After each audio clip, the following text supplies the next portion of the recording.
a football legend, a bloody glove, a white Ford Bronco on a Los Angeles freeway, watched by 95 million people live. Miles GhostHunter here. This wasn't just a trial. This was the night America learned that justice has a price tag. And tonight, we open the file on the single most watched criminal case in human history.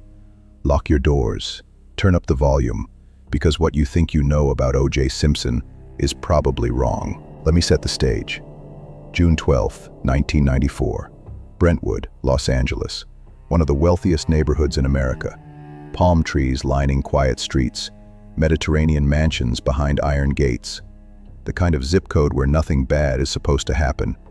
And yet, just before midnight on that warm Sunday evening, two people were lying in pools of blood on a walkway at 875 South Bundy Drive. One of them was 35 years old. Her name was Nicole Brown Simpson. The other was 25. His name was Ronald Goldman. They were not supposed to die that night. Nicole had just gotten home from a family dinner. Ronald had just stopped by to return a pair of eyeglasses her mother had left at the restaurant where he worked. A favor, a 5-minute errand. He parked his car. He walked up to the gate. He never walked back. Before I tell you what happened next, you need to understand who these two people actually were, because the media in 1994 reduced them to a footnote. The ex-wife, the friend, the waiter. That's not who they were, not even close. Nicole Brown was born May 19, 1959, in Frankfurt, Germany. Her father, Lou Brown, was an American photographer. Her mother, Juditha, was German. The family moved to California when Nicole was a child. She grew up in Monarch Bay, a beach community in Orange County. Pictures from her teenage years show a tall, strikingly beautiful young woman with blonde hair and pale blue eyes. At 18, she was working as a waitress at a nightclub called The Daisy in Beverly Hills when she met a man 17 years her senior. That man was Orenthal James Simpson, O.J. He was already a legend, Heisman Trophy winner, NFL Hall of Famer, movie star, Hertz rental car commercial icon. America's sweetheart with a football. They started dating that year. She was 18. He was still married to his first wife, Marguerite. Nicole would spend the next 17 years of her life tangled up with him. They married in 1985 at his Rockingham Avenue estate. They had 2 children together, Sydney, born 1985, Justin, born 1988. By June of 1994, Nicole and O.J. had been divorced for 2 years. Sydney was 8, Justin was 5. Nicole was trying to build a life on her own terms. She had bought a condominium at 875 South Bundy Drive. She had her kids. She had her sister Denise. She had friends who saw her at restaurants, at dance recitals, at school events. She was 35 years old, and she was, by every account of those closest to her, finally starting to breathe again. And Ronald Goldman, let's talk about him, because he gets erased from this story constantly, and it is not fair. Ronald was born July 2, 1968, in Buffalo Grove, Illinois. His parents divorced when he was a teenager. He moved to California with his father, Fred Goldman, and his sister Kim. He worked odd jobs. He modeled a bit, he did some acting. But mostly, in June of 1994, he was a waiter at a small Italian restaurant called Mezzaluna Trattoria, located on San Vicente Boulevard in Brentwood. He was 25 years old. He had dreams of opening his own restaurant someday. He had a tight-knit family. His father, Fred, adored him. Kim worshipped her big brother. Ronald was the kind of guy who, if your mother forgot her glasses at the restaurant, would walk them over to your house himself on his way home. No big deal, just being kind. On the night of June 12, 1994, Juditha Brown, Nicole's mother, left a pair of prescription eyeglasses at Mezzaluna after a family birthday dinner. The family had been celebrating Sydney's dance recital earlier that evening. Juditha called the restaurant when she got home. A manager said they'd found the glasses. Ronald offered to drop them off at Nicole's condo on his way home. It was a 5-minute detour. He finished his shift. He put the glasses in a small manila envelope. He drove to Bundy. He parked. He walked up to the gate. And he walked into something he could not have imagined. Now let's go to Sunday, June 12th.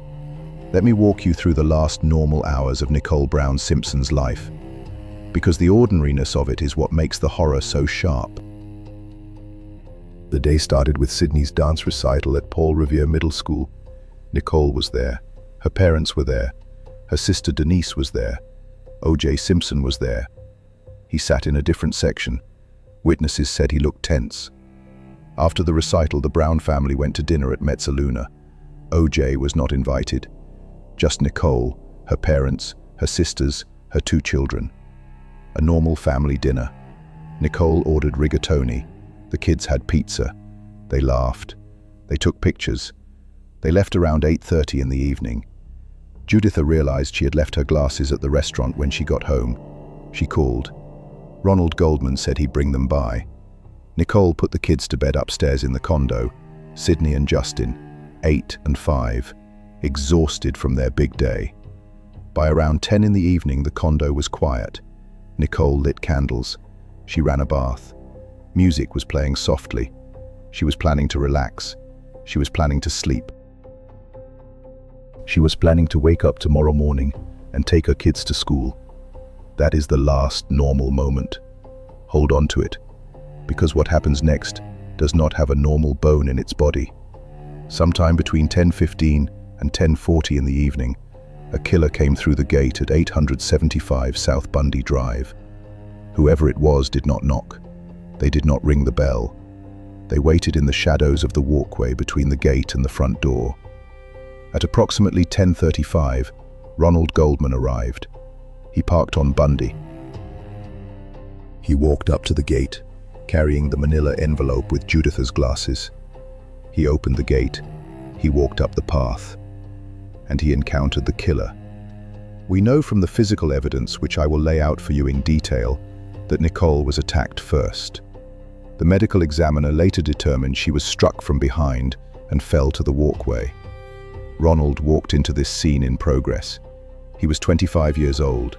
He was unarmed. The killer was armed with a knife. What followed was fast. Under 2 minutes, according to forensic reconstruction. Nicole Brown Simpson suffered fatal injuries to her neck. Ronald Goldman suffered multiple defensive wounds on his hands, showing he fought hard. He fought for his life. He died on that walkway. Both of them. By 10:40 in the evening, 2 people were dead at 875 South Bundy Drive, and no one on the street had heard a single scream. Here is the first anomaly, the first detail that does not fit, because someone had to have heard something, right? Brentwood at 10:30 on a Sunday night is quiet, but it is not silent. There are neighbors, there are dog walkers, there is traffic on San Vicente 2 blocks away. So how does a violent confrontation involving 2 victims happen in the middle of a residential walkway without anyone calling 911? The answer is that someone did hear something. His name was Pablo Fenjves. He lived in the condominium directly adjacent to Nicole's property. At approximately 10:15 to 10:20 in the evening, Pablo heard what he later described in court as the plaintive wail of a dog barking in distress. He said it was persistent. He said it was unusual. He said it continued for an extended period. He did not call the police. He assumed a dog had been left outside and was just upset. He turned up the television. He forgot about it. Other neighbors would later confirm hearing the dog. A white Akita, large, beautiful, belonging to Nicole. The dog's name was Cato, not the other Cato, a different Cato. The dog Cato. Remember that name, because this dog is about to do something extraordinary. Around 10:50 in the evening, a couple named Stephen and Sukru Bostepe were walking along Bundy Drive. They noticed a large white dog standing alone on the sidewalk. The dog was agitated. It had blood on its paws. It had blood on its legs. It had blood on its chest. The Bostepes tried to calm the dog. They looked for an owner. The dog started walking, leading them down the street. Stephen later testified the dog seemed to want them to follow. They followed. The dog led them directly to the open gate of 875 South Bundy Drive. They looked down the walkway, and what they saw in the porch light spilling onto the path, is something those two people will remember every night for the rest of their lives. Stephen called 911 at 12:13 in the morning on June 13th. Within 15 minutes, LAPD officers were on the scene. Within an hour, it was a full homicide investigation. By sunrise, June 13th, 1994, two of the most famous murder victims in American history had been identified, and detectives were already on their way to a different address, 360 Rockingham Avenue, the home of O.J. Simpson. Now let's talk about the investigation. Phase 1, the obvious questions.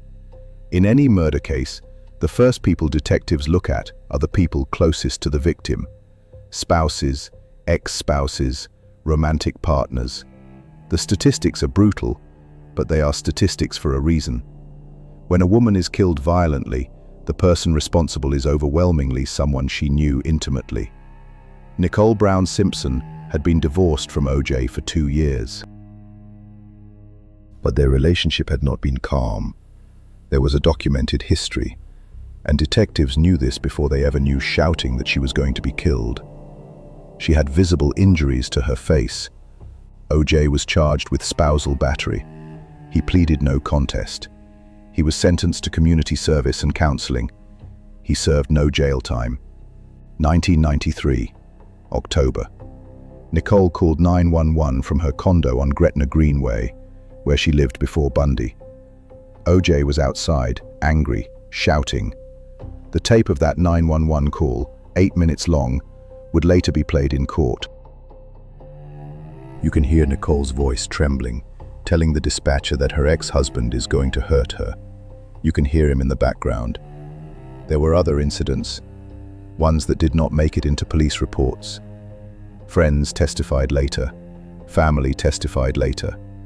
Nicole kept a safe deposit box. Inside that box, after her death, investigators found photographs of her injuries, a will, and a handwritten letter addressed to her children, in case anything happened to her.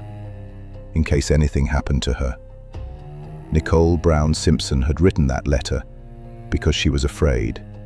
So when detectives arrived at Rockingham at approximately 5 in the morning on June 13th, the obvious suspect was already at the top of their list. Before a single piece of physical evidence was analyzed, before a single interview was conducted, the statistical probability and the documented history pointed directly at one person. 4 detectives went to Rockingham that morning: Philip Van Atter, Tom Lang, Ron Phillips, and Mark Furman. Remember that last name, Mark Furman, because he is about to become the most controversial figure in this entire case. They arrived at the gate. They buzzed. No answer. They called. No answer. They could see lights on inside. They could see a white Ford Bronco parked on the street, slightly askew, one tire up on the curb. They walked around. And that is when Detective Furman noticed something. On the driver's side door of the Bronco, a dark smudge. He shined a flashlight on it. It appeared to be blood. Based on this observation and the absence of any response from the residents and concern for the welfare of O.J. Simpson and anyone else who might be inside, the detectives made a decision. They climbed over the wall. They entered the property without a warrant. This decision will be contested for the next 18 months in court. The defense will argue it was an illegal search. The prosecution will argue it was a legitimate welfare check. For now, just know that they went in. Once inside the grounds, Detective Furman walked around the back of the main house. He came to a small guest house where O.J.'s longtime friend, Brian Cato Kalin, lived. Not the dog Cato, the house guest Cato, Different Cato. Keep them straight. Cato Kalin answered the door, sleepy, confused. He said OJ had left for Chicago on a red-eye flight the night before. He said he had heard thumps on the wall of his guest house around 10:45 in the evening. He did not know what they were. Detective Furman walked to the narrow pathway behind the guest house, the area where Cato said he had heard the thumps, and on the ground, on a leafy patch of dirt, he saw something.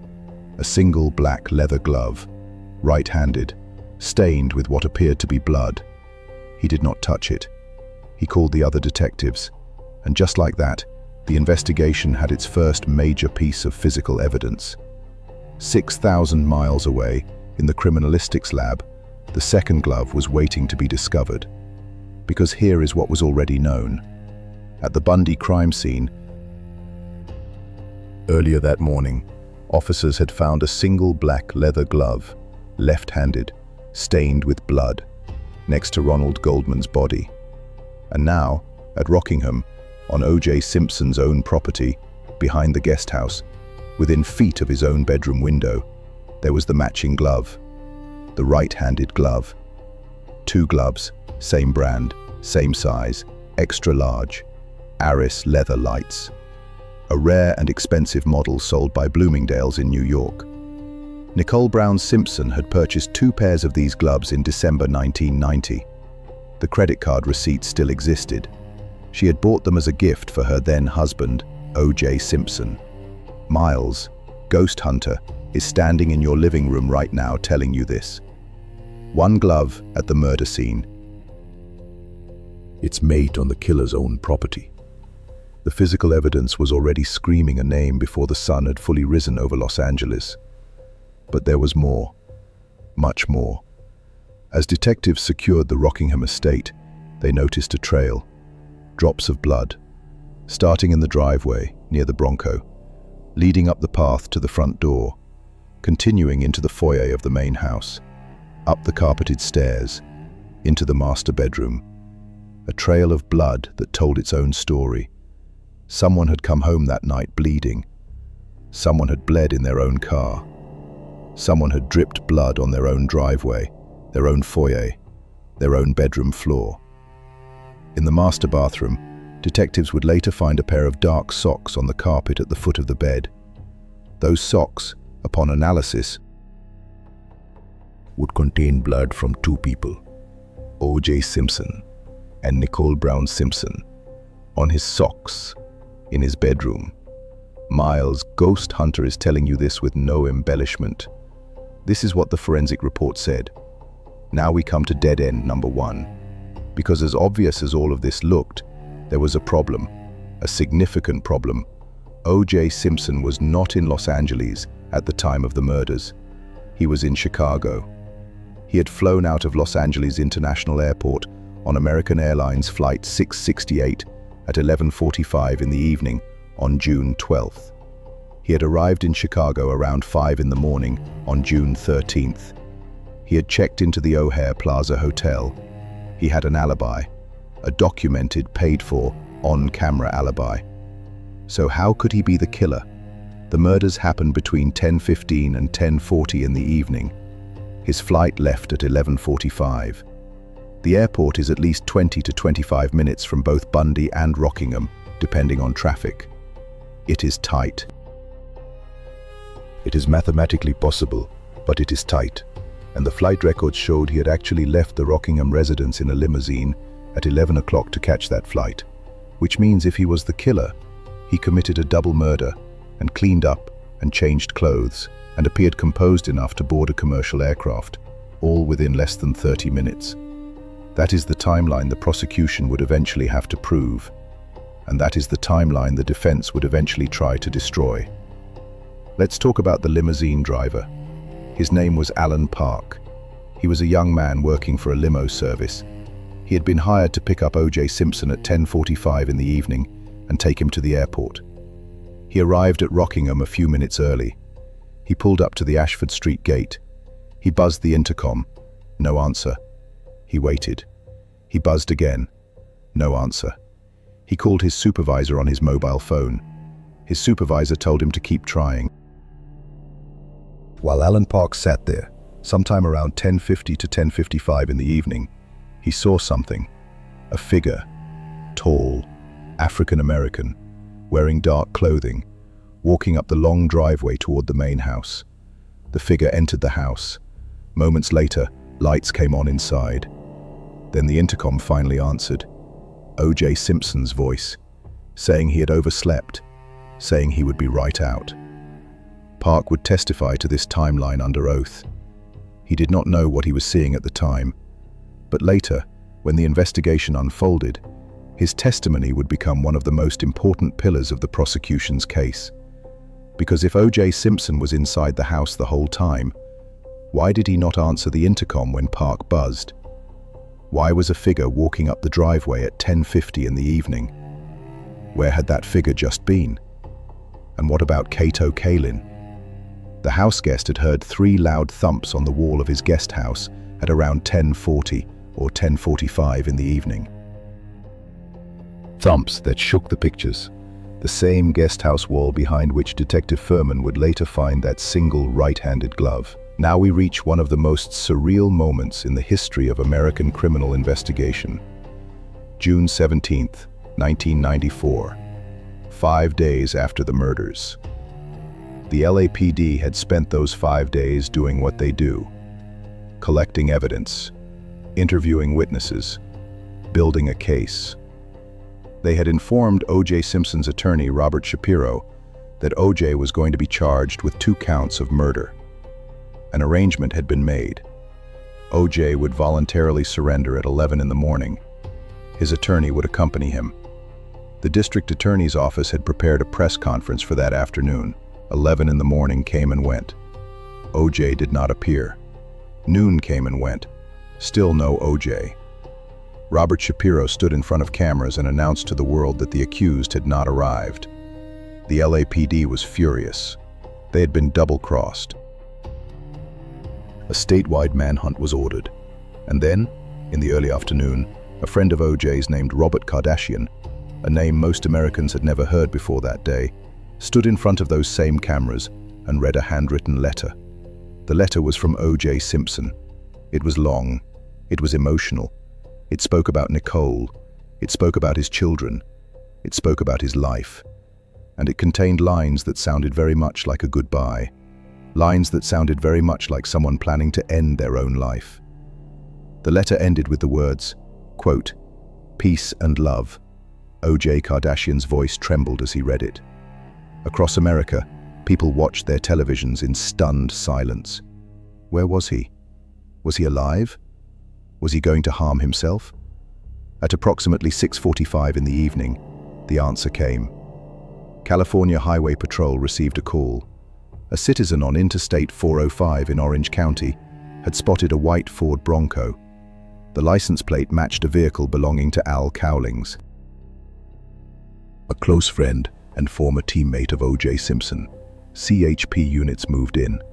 They approached the Bronco, and what they saw inside was this: Al Cowlings driving, O.J. Simpson in the back seat, holding a handgun to his own head, a .44 caliber Magnum revolver, according to reports. Cowlings rolled down the window and shouted at officers to back off. He said O.J. had a gun. He said O.J. was threatening to end his own life. The officers backed off, and what followed became the most watched slow-speed chase in television history. 60 miles per hour, down Interstate 405. 20 police cars behind the Bronco, helicopters overhead, news helicopters cutting in on every major network. NBC interrupted Game 5 of the NBA Finals, the Houston Rockets against the New York Knicks, to show it.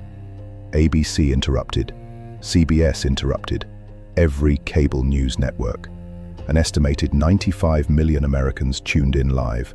95 million in 1994, before smartphones, before social media. 95 million people put their lives on hold and sat in front of their televisions and watched a white Ford Bronco drive slowly down a Los Angeles freeway with a football legend in the back seat holding a gun to his head. On overpasses along the route, crowds gathered. People held up signs. Some said, "We love you, O.J." Some said, "Run, OJ, run." Restaurants broadcast it on their televisions. Bars went silent. In a country of 260 million people, more than a third of them were watching this single event unfold in real time. The Bronco eventually exited the freeway. It drove to Brentwood. It pulled into the driveway at 360 Rockingham Avenue. O.J. Simpson's own home. For nearly an hour, negotiators talked with him inside the vehicle. Finally, just before 9 in the evening, he stepped out. He went inside the house. He spoke briefly with his mother on the phone. He drank a glass of orange juice. And then he surrendered to the LAPD. He was booked into the men's central jail in Los Angeles on 2 counts of first-degree murder. Here is what was recovered from the Bronco after the chase. Approximately $8,750 in cash, a fake goatee and mustache disguise, a bottle of makeup adhesive, a loaded .44 caliber Magnum revolver, a passport, and a handwritten note. Miles, Ghost Hunter is asking you the obvious question. If you are innocent, if you had nothing to do with the murders of your ex-wife and a young man named Ronald Goldman, why are you sitting in the back of your friend's car with a fake beard, a passport, $8,000 in cash, and a gun to your own head? Innocent people turn themselves in. Innocent people do not run. Innocent people do not carry disguises and flight money. The defense would later argue that he was in a state of extreme grief and confusion, that he was considering ending his own life out of despair over Nicole's death. That is their explanation. You decide what you think of it, because the prosecution had its own explanation, and the prosecution's explanation was simpler. Let's move to phase 2 of the investigation, the scientific phase, the phase where the case against O.J. Simpson became, on paper, one of the most overwhelming mountains of evidence ever assembled against a single defendant in American history. Blood. The Bundy crime scene had blood from 2 victims, Nicole Brown Simpson, Ronald Goldman, and it had blood from a third source, a source that was not either of the victims. 5 drops of blood were found leading away from the bodies, down the walkway, toward the back alley where the killer had fled. Those 5 drops were tested using the new science of DNA analysis. The results, according to the prosecution's experts, matched O.J. Simpson. The statistical probability that the blood belonged to someone other than him was stated in court as 1 in 170 million. At Rockingham, blood in the foyer, blood on the driveway, blood on the front gate, blood inside the Bronco on the console, on the steering wheel, on the carpet, on the door panel. That blood, when tested, matched O.J. Simpson, and in a later round of testing, it also matched Nicole Brown Simpson and Ronald Goldman. Blood from both victims was found inside the Bronco belonging to O.J. Simpson, on the socks in his bedroom, Nicole's blood, footprints. At the Bundy crime scene, bloody footprints led away from the bodies. The footprints were analyzed by an FBI forensic expert named William Bodziak. He determined that the prints were made by a specific shoe, a Bruno Magli Italian leather dress shoe, size 12, very expensive. Approximately 250 pairs of this particular model had been sold in the United States. O.J. Simpson wore a size 12. Now in court, O.J. Simpson would testify that he had never owned a pair of Bruno Magli shoes. He would call them, quote, ugly-ass shoes. After the criminal trial, during the civil trial, a photographer named Harry Scull would produce a photograph taken at a Buffalo Bills football game in September 1993. The photograph showed O.J. Simpson wearing, on his feet, a pair of Bruno Magli shoes. More photographs would emerge, 30 of them, taken by different photographers at different events, all showing him wearing those shoes. Hair. A strand of hair microscopically consistent with O.J. Simpson's hair was found on the shirt of Ronald Goldman. A knit cap at the Bundy scene contained hair consistent with O.J. Simpson's hair. Fibers. fibers consistent with a rare type of carpet found only in 1993 and 1994 Ford Bronco vehicles were found on the knit cap at the Bundy scene and on the glove found at Rockingham. Miles, ghost hunter, is laying this out as it was laid out to the jury. This is the mountain. Blood, DNA, footprints, hair, fibers, gloves, a timeline that was tight but possible. A documented history of domestic violence, a suspect who fled with cash, a fake beard, and a passport. On paper, this case was over before it started. Except nothing in this case was going to go the way the prosecution expected, because dead end number 2 was about to appear. And dead end number 2 was not about evidence. It was about something far more powerful in America than evidence. It was about race, and it was about the Los Angeles Police Department. You have to understand the context. April 1992, 2 years before these murders, the Rodney King verdict. 4 LAPD officers had been acquitted after being videotaped beating a black motorist. The city of Los Angeles had erupted. Riots, fires, 63 people dead, over 2,000 injured. The trust between the African American community in Los Angeles and the LAPD was not strained. It was destroyed. It was smoldering ruins. And into this environment walked a murder case where every detective on scene was white, where the lead detective, who found the most damning piece of physical evidence, the glove at Rockingham, was a man named Mark Furman, a man whose personnel file contained complaints dating back years, a man who, it would later be revealed, had made recorded statements using the most vile racial language imaginable over a period of 10 years, while speaking to a screenwriter named Laura Hart McKinney, who was working on a script about the LAPD. The defense team did not need to prove that O.J. Simpson was innocent. They figured this out early. They did not need to disprove the DNA. They did not need to explain the blood trail. They only needed to do one thing. They needed to put the LAPD on trial. They needed to make the jury believe that every piece of evidence they were looking at had been planted, contaminated, or manipulated by racist police officers who wanted to frame a black man. And in Los Angeles in 1994, after Rodney King, that was not a crazy strategy. That was a plausible strategy. That was, for many people, an obvious strategy. This is where the dream team comes in. Robert Shapiro was the original lead attorney, a well-connected Beverly Hills defense lawyer. He brought in F. Lee Bailey, a legendary cross-examiner. He brought in Alan Dershowitz, a Harvard law professor who would handle appellate strategy.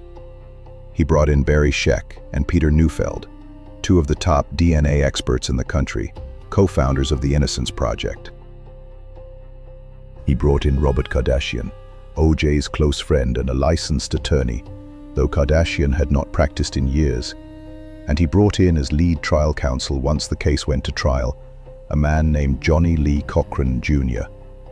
Johnny Cochran was a legend in Los Angeles, an African-American trial lawyer who had built his career representing victims of police misconduct, who had sued the LAPD dozens of times, who understood better than almost any lawyer alive how to talk to a Los Angeles jury about race and policing.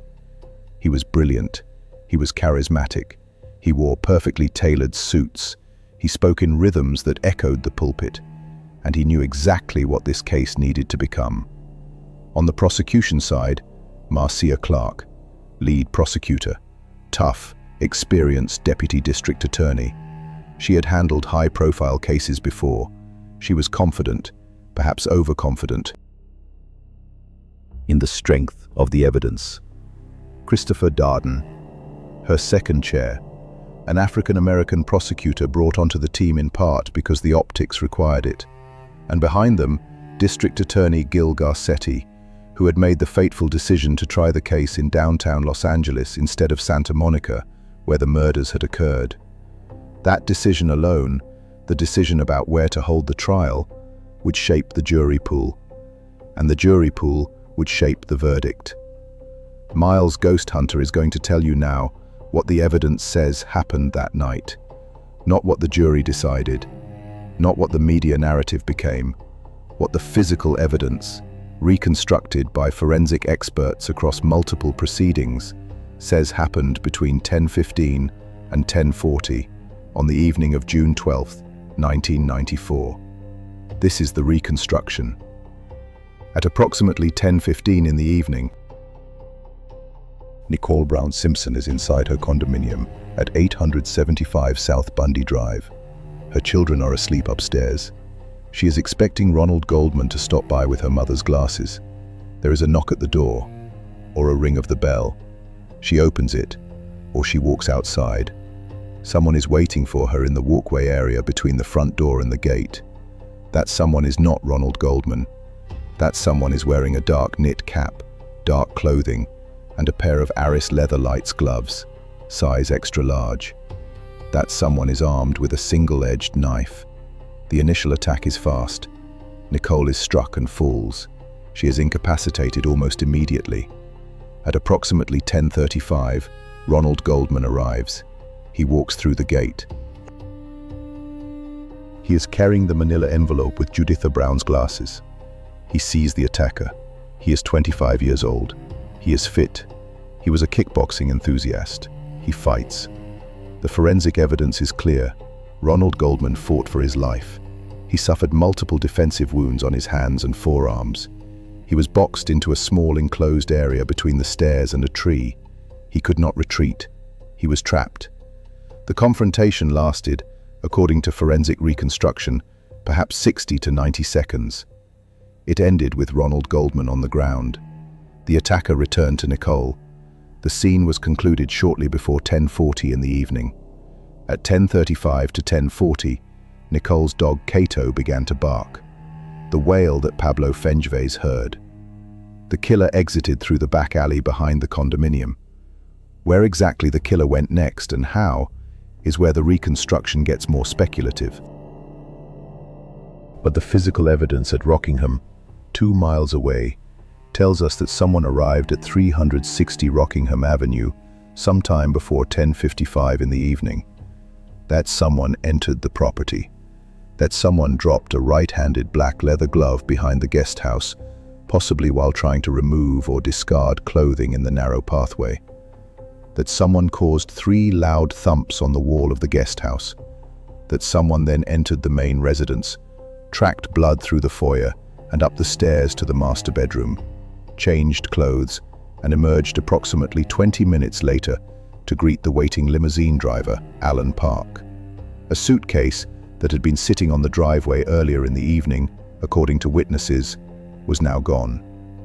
The Bronco was parked at an odd angle on the street outside the Ashford gate. The driver's side door of that Bronco had a smear of blood on it. Inside, blood on the console, blood on the carpet. At 11:05 in the evening, O.J. Simpson got into the limousine with Alan Park and was driven to Los Angeles International Airport. At 11:45, American Airlines Flight 668 departed for Chicago. That is the reconstruction. That is what the evidence says. Miles' ghost hunter is telling you this as it was laid out in forensic testimony across 2 trials. What happened in the courtroom is a separate question. What the evidence says is the question we just answered. Now the trial. The criminal trial of O.J. Simpson began on January 24th, 1995. Judge Lance Ito presiding.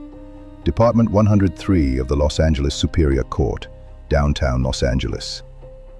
The jury had been selected over the course of months. 12 jurors, 12 alternates. The demographic composition of that jury would become one of the most discussed aspects of the case. 8 African American jurors, 2 white jurors, 1 Hispanic juror, 1 juror of mixed background, 9 women, 3 men. This was the jury that was going to decide the case, and this was the jury that the defense had been praying for when the decision was made to try the case downtown instead of in Santa Monica, where the jury pool would have looked very different. The trial lasted 252 days, 11 months. It was, at the time, the longest trial in California history. It was broadcast live on television, gavel to gavel, on court TV and most major cable networks. Americans watched it during their lunch breaks. They watched it in bars. They watched it in beauty salons. Productivity in offices across the country noticeably declined during key testimony. The trial became a cultural event. The lawyers became celebrities. Kato Kalin, the house guest, became a television personality. Marcia Clark's hairstyle became a topic of national commentary. Judge Ito became a household name. This was not a trial. This was a mini-series that happened to be real. The prosecution presented its case first. 126 witnesses. Over the course of months, they laid out the history of domestic violence. They played the 1989 911 tape. They played the 1993 911 tape. They presented photographs of Nicole's injuries from earlier incidents. They brought in Denise Brown, Nicole's sister, who testified emotionally about what she had witnessed over the years. They walked the jury through the timeline of June 12th. Kato Kalin took the stand. Alan Park took the stand. Pablo Fengives took the stand. The Boztepes, who had followed the bloody dog, took the stand. Then came the forensic evidence. Dennis Fung, the LAPD criminalist who had collected most of the blood evidence at both scenes, testified for 9 days. 9 days. Under relentless cross-examination from Barry Scheck, one of the top DNA attorneys in America. Fung made mistakes. He admitted procedural errors. He admitted that evidence had been stored in ways that were not perfectly compliant with protocol. Scheck hammered him. The DNA itself matched. That was never seriously in dispute. The statistics were overwhelming. But Scheck was not attacking the DNA. He was attacking the chain of custody. He was planting seeds. He was asking the jury to consider whether evidence that had been handled improperly could be trusted, regardless of what the test results said. The prosecution presented the glove at Rockingham. They walked the jury through Mark Furman's discovery of it. They walked the jury through the blood trail. They walked the jury through the socks in the bedroom. They presented the Bruno Magli footprints. They presented the hair and fiber evidence. On paper, it looked devastating. Marcia Clark thought it was devastating. And then the defense began its cross-examinations. And then the defense began calling its own witnesses. And the case started to shift. The first major moment came with Mark Furman, the detective who had found the glove. F. Lee Bailey cross-examined him. Bailey asked him a simple question. Detective Furman, have you used a certain racial slur, specifically the most offensive racial slur for African Americans in the English language, at any time in the past 10 years? Furman answered under oath, no, he had not. That single answer became a trap, because the defense already knew something. They knew that a screenwriter in North Carolina named Laura Hart McKinney had, over a period of years, conducted taped interviews with Mark Furman for a screenplay she was writing about female police officers in the LAPD. They knew that on those tapes, Furman had used that exact racial slur many times, 41 times, by the final count that would be admitted into evidence. They knew he had bragged on those tapes about police misconduct, about planting evidence, about brutalizing suspects. They knew all of this. They had been working for months to get the tapes subpoenaed and admitted. And now Furman, on the stand, under oath, had just told the jury that none of it was true. The defense had him. They just needed to wait for the right moment to pull the trigger. The second major moment came with the glove. June 15th, 1995. Christopher Darden, the prosecutor, made a decision that would haunt him for the rest of his career. He asked O.J. Simpson to try on the gloves in open court. The defense had been baiting this moment. They had been trying to create conditions where the demonstration would go badly, and Darden walked into it. O.J. Simpson, with dramatic flair, in front of the jury, in front of the television cameras, in front of the nation, put on a pair of latex gloves underneath. and then attempted to pull on the Aris leather lights. He struggled. He grimaced. He pulled. He showed his hands to the jury. He said, quote, "They don't fit." The gloves appeared visibly to be too small, even with the latex underneath. The jury watched. The prosecution froze. The defense savored every second. There were reasons, as the prosecution would later argue, that the gloves appeared not to fit. The gloves were evidence that had been soaked in blood and then dried, which causes leather to shrink. The latex gloves underneath added bulk. OJ may have been deliberately flexing his hands to make them appear larger. There were photographs from 1990 and 1991 showing OJ wearing these exact gloves, the same brand, the same style, on a football broadcast. Those photographs existed. Those photographs were admitted. But none of that mattered. What mattered was what the jury saw. The jury saw a man trying on gloves in court, and the gloves did not fit.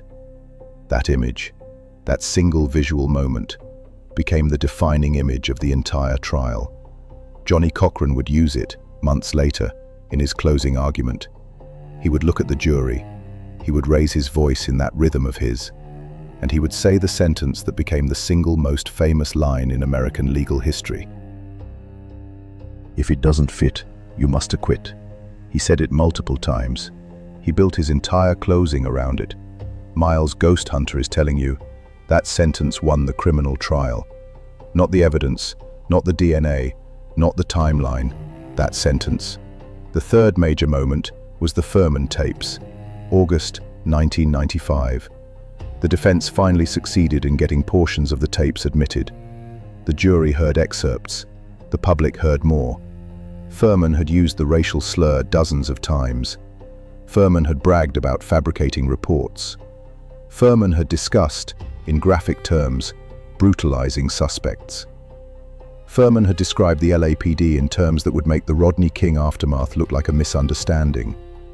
When Furman was recalled to the stand, after the tapes were admitted, he invoked his Fifth Amendment right against self-incrimination. He refused to answer questions, including, famously, the question, "Did you plant the glove at Rockingham?" He took the fifth. Silence. In front of the jury. Silence. The defense had everything they needed. They did not need to prove that Furman had planted the glove. They only needed the jury to consider the possibility.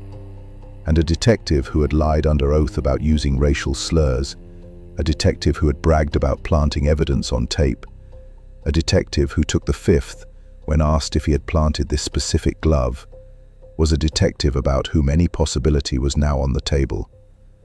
The defense rested their case. They had done what they came to do.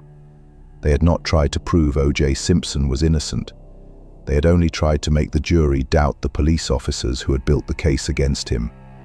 And by that measure, they had succeeded beyond their wildest expectations. Closing arguments. September 1995. Marcia Clark for the prosecution delivered a detailed, evidence-based closing. She walked the jury through every piece of physical evidence. She walked them through the history of domestic violence. She walked them through the timeline. She asked them, repeatedly, to focus on the evidence and not on the distractions. It was a professional closing. It was thorough. It was what prosecutors are trained to do. Christopher Darden followed. He made a powerful argument about the domestic violence history. He said, quote, "He killed her because he couldn't have her." Johnny Cochran followed for the defense, and Johnny Cochran did not deliver a closing argument. He delivered a sermon. He wore a knit cap like the one found at the crime scene, and he asked the jury to imagine their own faces obscured by it, to consider how anyone could be identified through such a cap. He invoked the legacy of racism in American policing. He compared Mark Furman to historical figures of racial oppression. He hammered the glove moment again and again.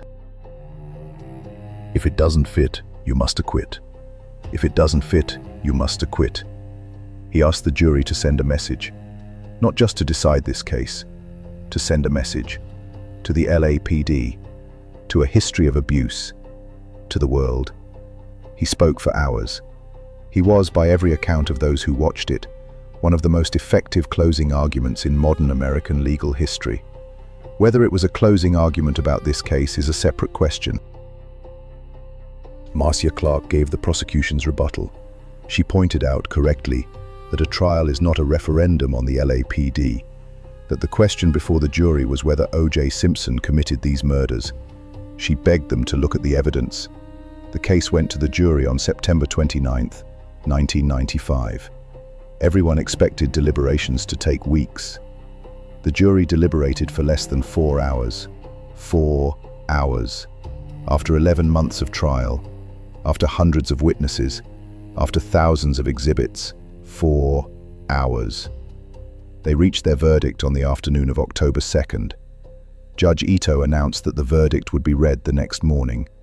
October 3rd, 1995, 10 in the morning Pacific time, America stopped. Miles, Ghost Hunter, is going to describe this to you the way it actually happened. Because you may be too young to remember, or you may have forgotten. An estimated 150 million Americans watched the verdict live. 150 million.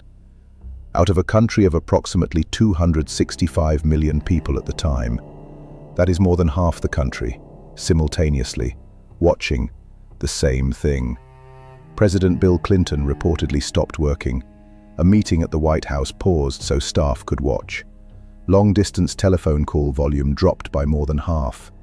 Water usage in major cities dropped noticeably because no one was flushing toilets. Wall Street trading volume plummeted. Airports went quiet. The nation for 10 minutes did exactly one thing. They watched the clerk of the court, Deirdre Robertson, pick up the verdict form. They watched her hand it to Judge Ito. They watched Ito look at it. They watched him hand it back. They watched Deirdre Robertson prepare to read.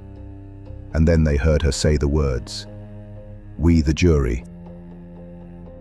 In the above entitled action, find the defendant, Orenthal James Simpson, not guilty of the crime of murder.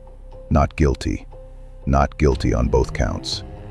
Miles Ghost Hunter wants you to remember what happened in the next 10 seconds, because it says something about America that nothing else in recent memory has quite captured. In O.J. Simpson's defense team, Johnny Cochran put his hand on O.J.'s shoulder. O.J. mouthed the words, "Thank you." Robert Kardashian, standing behind them, looked, according to multiple reporters who were in the room, stunned, not triumphant, stunned. Kardashian would later tell friends he had doubts from that day forward. Across the aisle, Marcia Clark stared straight ahead. Christopher Darden lowered his head. Fred Goldman, Ronald's father, stood up and walked out of the courtroom. His face was pure, unfiltered grief. His daughter Kim collapsed in her seat. The Brown family, Nicole's family, sat in silent shock. Outside the courthouse in Los Angeles, crowds had gathered. In some neighborhoods, predominantly African-American neighborhoods, people cheered. They celebrated. Not because they necessarily believed he was innocent, but because for the first time in many of their lifetimes, a black man with power had beaten a system that they had watched crush black men without power for generations. In other neighborhoods, predominantly white neighborhoods, there was stunned silence, then anger, then disbelief. The country split. The racial divide that the defense had strategically activated during the trial now showed itself in the response to the verdict. Poll after poll in the days that followed showed a stark racial split. A majority of African Americans believed the verdict was correct. A majority of white Americans believed O.J. Simpson had gotten away with murder. The nation was looking at the same facts and seeing two completely different realities. That was the criminal trial. That was the verdict. That was October 3rd, 1995. But the story does not end there. And this is the part that gets forgotten. Because there was a second trial, a civil trial, brought by the families of the victims. Fred Goldman, Kim Goldman, Sharon Rufo, Ronald's biological mother, and the Brown family.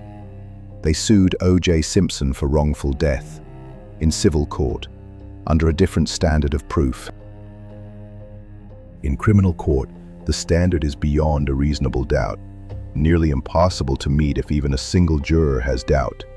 In civil court, the standard is preponderance of the evidence, more likely than not, a lower bar, 51%. The civil trial began in October 1996, almost exactly 1 year after the criminal verdict.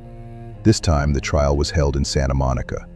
A different jury pool, 9 whites, 1 African American, 1 Hispanic, 1 Asian American. The judge, Hiroshi Fujisaki, did not allow the trial to be televised. No cameras, no media circus, just the evidence. The attorney leading the civil case for the Goldman family was Daniel Petrocelli. He made a decision the criminal prosecutors had not been able to make. He put O.J. Simpson on the stand, under oath, for days. In civil court, unlike criminal court, the defendant can be compelled to testify. Petrocelli walked O.J. Simpson through every piece of evidence. The gloves, the Bruno Magli shoes, which O.J. had denied ever owning. Petrocelli then introduced the 30 photographs showing O.J. wearing those shoes. The domestic violence history, the timeline, the blood, the socks. O.J.'s answers were, by every account of the journalists who were in the room, evasive, combative, and at times demonstrably false. The civil jury reached its verdict on February 4, 1997. They deliberated for less than 2 days. They found O.J. Simpson liable for the wrongful deaths of Ronald Goldman and Nicole Brown Simpson. They awarded the families $33,500,000 in damages, $8,500,000 in compensatory damages, $25 million in punitive damages. A civil jury, looking at essentially the same evidence as the criminal jury, reached the opposite conclusion. 2 American juries, 2 verdicts, same man, same evidence, different answers. Miles, GhostHunter is telling you, this is not a contradiction. This is the system working exactly as it was designed. The criminal system has a high bar because the consequence is prison. The civil system has a lower bar because the consequence is money. Different standards, different purposes, different outcomes. But the message of the civil verdict was unmistakable. A civil jury, under oath, found by a preponderance of the evidence that O.J. Simpson was responsible for the deaths of Nicole Brown Simpson and Ronald Goldman. Did he ever pay the $33 million? Almost none of it. O.J. Simpson's NFL pension and certain other assets were protected under Florida and California law from civil judgments. He moved to Florida, where homestead laws protect a primary residence from most creditors. He spent the years after the civil verdict living comfortably, golfing, making personal appearances, signing autographs. The Goldman family pursued him relentlessly. Fred Goldman became, in many ways, the public conscience of the case. He refused to let it go. He refused to let his son be forgotten. In 2006, O.J. Simpson agreed to write a book titled, with the kind of provocation that defies belief, If I Did It.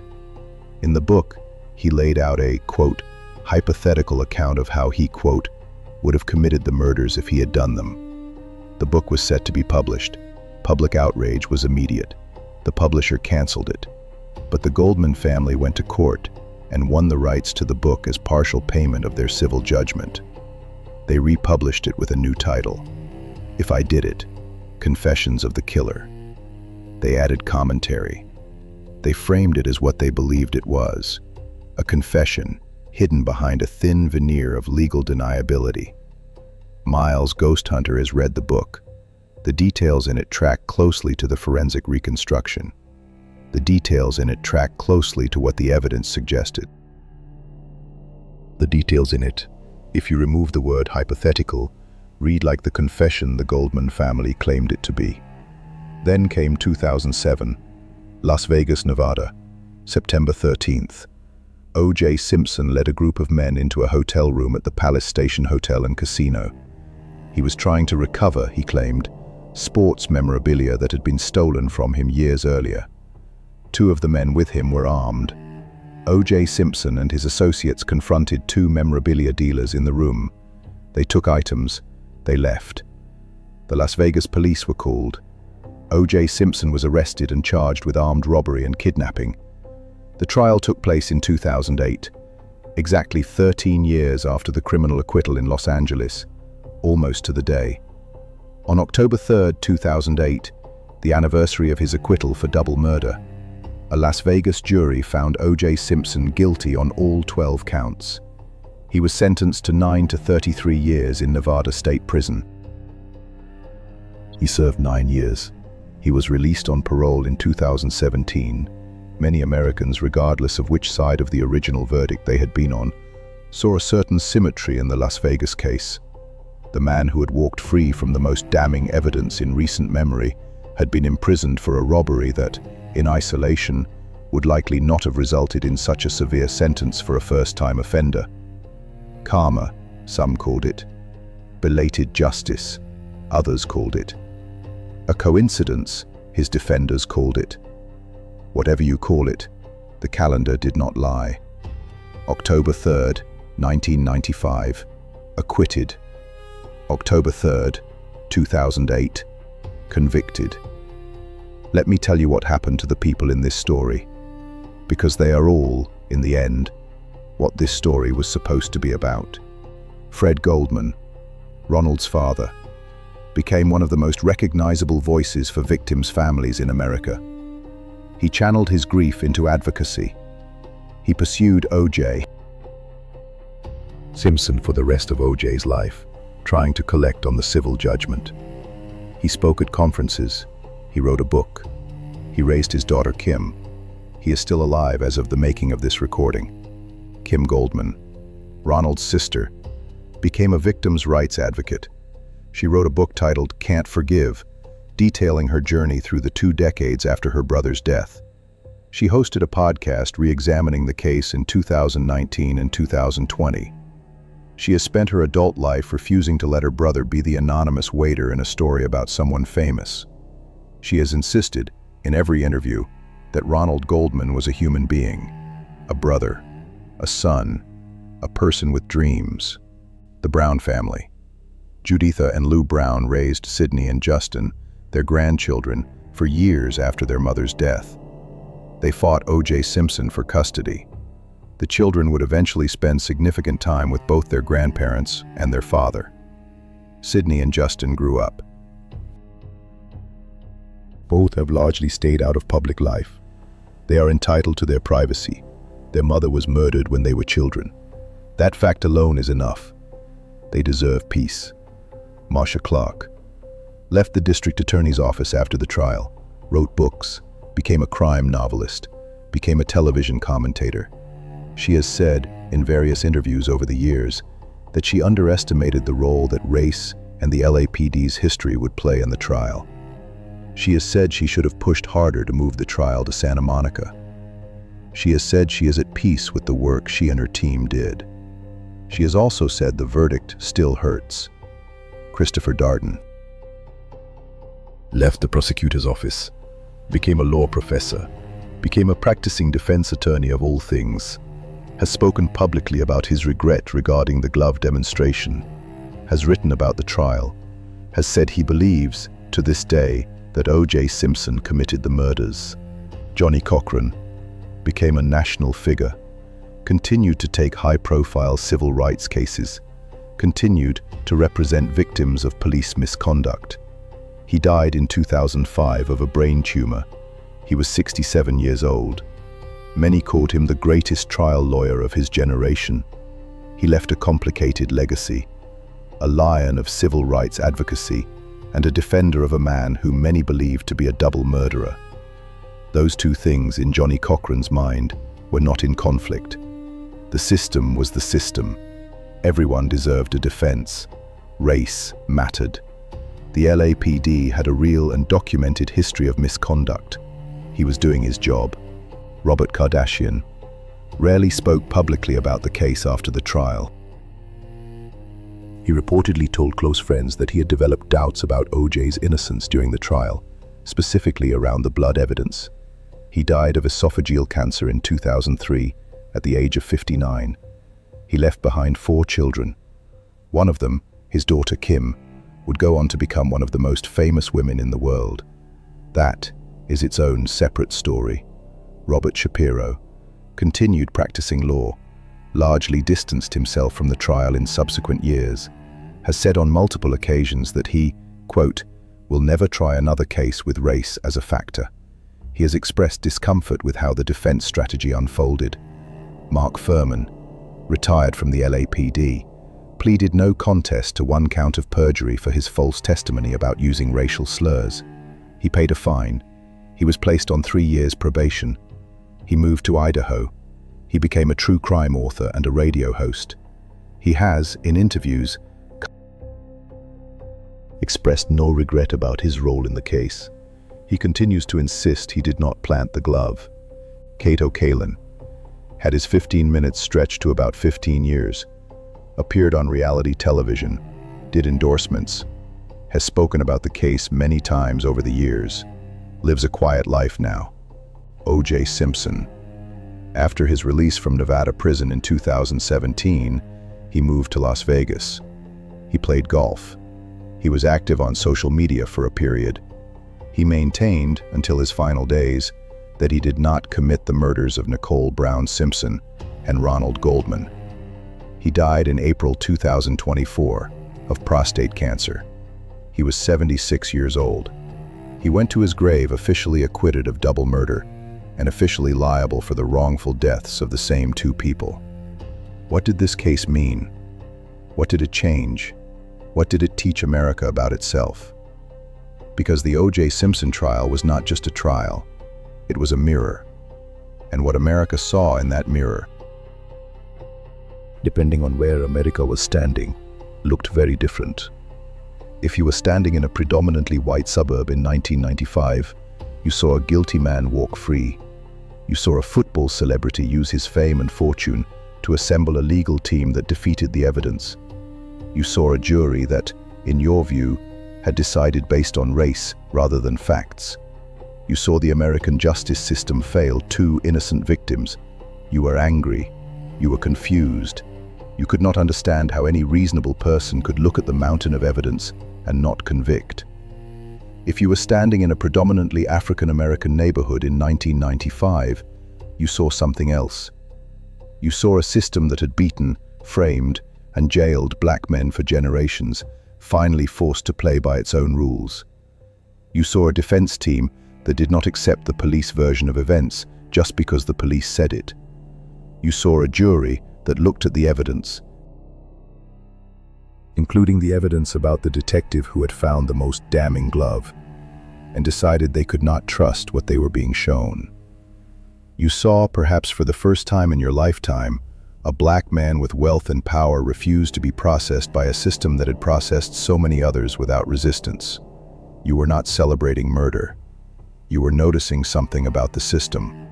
Both of these views contained truths, and both of these views contained things the other side could not see. Miles GhostHunter is telling you, this is the real legacy of the O.J. Simpson case. It was not a verdict about one man. It was a verdict about a country. And the country was not ready to have an honest conversation about what the verdict meant. So we had a loud conversation instead. For 30 years, we are still having it. Here is what the case changed in the American legal system. DNA evidence. Before the O.J. Simpson trial, DNA was relatively new in American courtrooms. The defense team, led by Barry Scheck and Peter Neufeld, forced the entire country to take a closer look at how DNA evidence is collected, stored, and processed. The result was a massive improvement in forensic protocols nationwide. Every major police department in America updated its evidence collection procedures in the years following this trial. Labs were accredited and re-accredited. Standards were raised. Ironically, the defense team that used procedural flaws to create doubt in the Simpson case was the same team that went on to found the Innocence Project, which has used DNA evidence to exonerate hundreds of wrongfully convicted people. Mostly black men, many of them on death row. The legacy of that defense team is genuinely complicated. Cameras in courtrooms. The Simpson trial was, for many, a cautionary tale about televised proceedings. Judges across America became more reluctant to allow cameras into high-profile trials after watching what the television cameras did to Judge Ito's courtroom. The entertainment value of the trial, the way it transformed lawyers and witnesses into celebrities, the way it seemed to distort the proceedings themselves, spooked the judicial system. Many states tightened their rules. The sheer spectacle of televised justice became, to many legal scholars, a warning rather than a model. Domestic violence. This is perhaps the most important and least discussed legacy of the case. Before Nicole Brown Simpson's death, domestic violence was treated, in much of the country, as a private matter, a family issue, not really a police matter. The 911 tapes that were played during the trial, the photographs of Nicole's injuries, the documented history of abuse, forced a national conversation. Shelters saw increased funding. Laws were strengthened. Police training was updated. The 1994 Violence Against Women Act, which had been signed into law just before the murders, gained enormous momentum in public consciousness. Nicole Brown Simpson became, unwillingly, one of the most visible faces of domestic violence victims in American history. If her death accomplished anything beyond grief, it was that. It forced a country to look at something it had spent generations looking away from. What did this case teach us about media and celebrity? Miles GhostHunter will tell you, because this is where we find the deepest and most uncomfortable lesson. Before O.J. Simpson, the line between news and entertainment still existed. After O.J. Simpson, that line was gone. The 24-hour news cycle, which had been born a few years earlier with CNN, found its first true cultural addiction in this trial. Ratings were enormous. Advertising revenue followed. News divisions that had previously been seen as public service departments of major networks began to be evaluated as profit centers. Every major cable news outlet that exists today, the way they cover trials, the way they cover politics, the way they turn every event into an ongoing serial drama, owes a piece of its DNA to what happened between June 1994 and October 1995, and the celebrity. A man named Robert Kardashian, who in June of 1994 was a quiet attorney whose name most Americans had never heard, was standing behind O.J. Simpson during the not guilty verdict. His face became familiar. His children grew up in a house where fame and notoriety were the air they breathed. 20 years later, his daughter Kim Kardashian would become one of the most famous women on the planet. The media machine that was built during the O.J. trial became the media machine that built the Kardashian family. That is not a coincidence. That is cause and effect. What did this case teach us about justice itself? Two juries, same facts, opposite verdicts. How do you make peace with that? The answer, Miles GhostHunter believes, is that justice in America is not a single thing. It is not a monolith. It is a system of systems. Criminal justice asks one question: did the state prove its case beyond a reasonable doubt? Civil justice asks a different question: is it more likely than not that this person caused this harm? These are different questions. They have different answers. And that is, actually, how it is supposed to work. The O.J. Simpson case did not expose a broken system. It exposed the system working exactly as designed. The criminal trial had a high bar. The prosecution, for whatever reasons, failed to clear it. The civil trial had a lower bar. The plaintiffs cleared it. The result is that O.J. Simpson did not go to prison for the deaths of Nicole Brown Simpson and Ronald Goldman. But a civil jury found him liable for those deaths. That is justice, partially. That is what the legal system, operating at full design capacity, produced. You may not like it. Miles Ghost Hunter does not particularly like it, but it is what it is. And if you want to understand American justice, you have to understand that it is not designed to give you emotional satisfaction. It is designed to give you a legal result. Those are different things. But here is the part I want to leave you with. The part I want you to carry out of this episode. The part that actually matters when you strip away the trial of the century, when you strip away the glove, when you strip away the Bronco and the verdict and the 150 million viewers. 2 people died. On a warm Sunday night in June, in the walkway outside a condominium in Brentwood, 2 human beings had their lives ended. Nicole Brown Simpson was 35 years old. She had 2 children who needed her. She had a sister who loved her.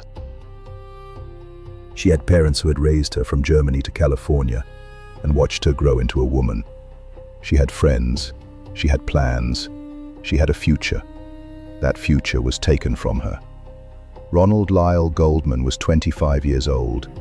He had a father who worshipped him. He had a sister who adored him. He had a restaurant he dreamed of opening. He had a life that had barely started. That life was taken from him. Before the trial of the century, before the dream team, before the mountain of evidence and the racial divide and the verdict and the civil judgment and the book and the Las Vegas robbery, before all of it, 2 human beings were killed. Miles, Ghost Hunter wants you to remember that. Whatever you think about the verdict, whatever you think about the system, whatever you think about the man who walked free, Nicole Brown Simpson and Ronald Goldman were real people. They were not footnotes. They were not characters in a television show. They were not symbols in a cultural argument. They were a woman and a young man whose last moments on this earth were spent in terror, and they deserved better than what American history has given them. The trial became the story. The victims became the background. That is the deepest injustice of this case. And the only way to correct it even a little bit is to say their names out loud in every conversation about this case. Nicole Brown Simpson, Ronald Goldman. Nicole, Ronald. Remember them. Not as the wife of, not as the waiter at. Remember them as who they were, human beings with lives and loves and dreams, who were taken from this world before they should have been. That is the story. That is the real story. Everything else is the circus that built itself around the story. So what have we learned tonight? Miles Ghost Hunter is going to summarize it for you. We learned that a football legend was the primary suspect in a double murder. We learned that the physical evidence against him was overwhelming by any ordinary standard.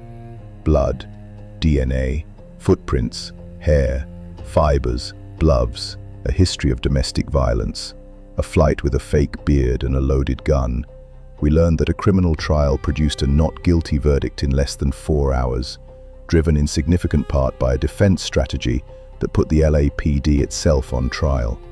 A strategy that was viable because the LAPD, in 1994, had a real and documented history that made the strategy credible. We learned that a civil trial, with a lower burden of proof and fewer theatrical distractions, found the same man liable for the same deaths. We learned that $33 million in damages was awarded and largely never paid.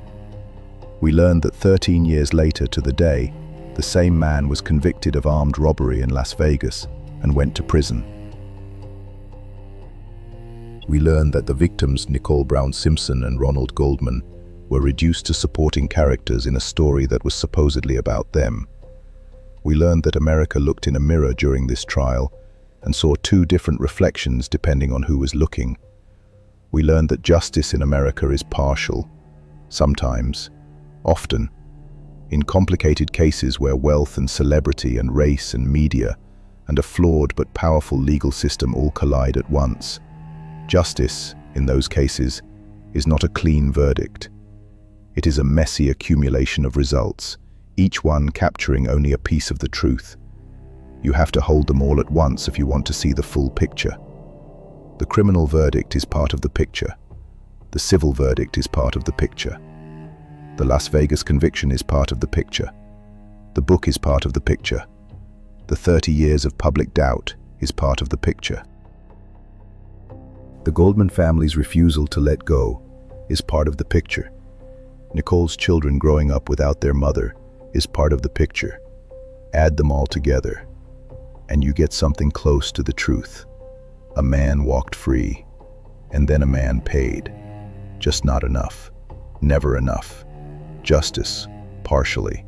Justice with a price tag. One final thought, because Miles Ghost Hunter does not want you to leave this episode with cynicism. The O.J. Simpson case, for all its ugliness, produced things that made America safer. Better protocols in forensic labs, more serious treatment of domestic violence, better funded victim advocacy, clearer thinking about race in American policing, even if that thinking is still ongoing and still unfinished. The Innocence Project, which was founded by the same lawyers who worked on O.J.'s defense, has exonerated hundreds of people who were actually innocent of the crimes they were convicted of. Mostly poor, mostly black, mostly forgotten until those lawyers showed up with DNA evidence. That is a real legacy. That is a real good. You do not have to like how it came about to acknowledge that it came about. And Fred Goldman, Kim Goldman, the Brown family, they taught America something about grief. They taught us that you can lose someone to violence and still stand up. You can lose the person you loved most and still demand accountability. You can be told by a court that the person who took your loved one is not legally guilty and still refuse to stop speaking their name. That is a kind of strength that should not be forgotten. The Goldmans in particular became unlikely teachers. A father who lost his son, a sister who lost her brother, who turned their grief into a public stand for victims everywhere, who kept Ronald Goldman's name alive when the media wanted to let it fade, who forced every conversation about this case for 30 years to include the words Ronald Goldman. That is how you honor the dead. You say their names. So the next time someone tells you the O.J. Simpson case was about a glove, the next time someone tells you it was about a Bronco chase, the next time someone tells you it was about race or celebrity or media, tell them no. The O.J. Simpson case was about Nicole Brown Simpson and Ronald Goldman. Everything else is the noise around the signal. The signal is two people who should still be alive. The signal is a little girl who had to grow up without her mother. The signal is a young man whose dreams were never realized. The signal is a family that has spent 30 years refusing to forget. Do not let the noise drown out the signal. Miles Ghost Hunter is asking you. Say their names. Remember them. That is the only real justice left in this case. Memory. A refusal to forget. A refusal to let a football legend's story bury two ordinary, beautiful, human lives. Nicole Brown Simpson, Ronald Goldman, 35, 25, Brentwood, June 12, 1994. A warm Sunday night. A walkway. A dog that barked. Two lives ending together in a place they should have been safe. Do not forget them. Miles Ghost Hunter is begging you. Do not forget them. If you made it to the end of this episode, you are the kind of person who cares about the full story, not just the headlines. You are the kind of person who understands that true crime is not entertainment. It is the study of how real people lose their lives and how real systems respond to that loss. You are the kind of person who says the names of victims out loud. Thank you for being that kind of person. Thank you for watching this far. Thank you for caring. In our last episode, we examined Casey Anthony's shocking acquittal. A mother, a missing child, a trial that baffled the country. A verdict that left a hole in the American conscience. If you have not watched that episode yet, it is waiting for you in the series. In our next episode, we are going to stay with football. Because O.J. Simpson was a football legend, our next defendant was a 23-year-old NFL tight end with a $40 million contract. He had everything: youth, talent, money, a fiancé, a daughter, a Super Bowl ring, and in a single night, in a single act of violence that defies every rational explanation, he threw it all away. Episode 4. Aaron Hernandez and the Fall from the Super Bowl. He was not O.J. Simpson. He did not have a dream team. He did not have 95 million viewers watching a slow-speed chase. But what he had was a story that, in its own way, tells us just as much about America, about violence, about the brain trauma that football can leave behind, and about the price of fame paid in full. You will not want to miss it. Subscribe. Turn on notifications. Share this episode with someone who remembers where they were on October 3rd, 1995, or with someone too young to remember, who needs to understand why that date still echoes through American culture 30 years later. This has been Miles, Ghost Hunter. Lock your doors, say the names of the victims, and remember, justice has a price tag, but memory is free, and memory is ours. Until next time, stay curious, stay human, and never stop asking the questions the cameras stopped asking the moment the cameras went dark.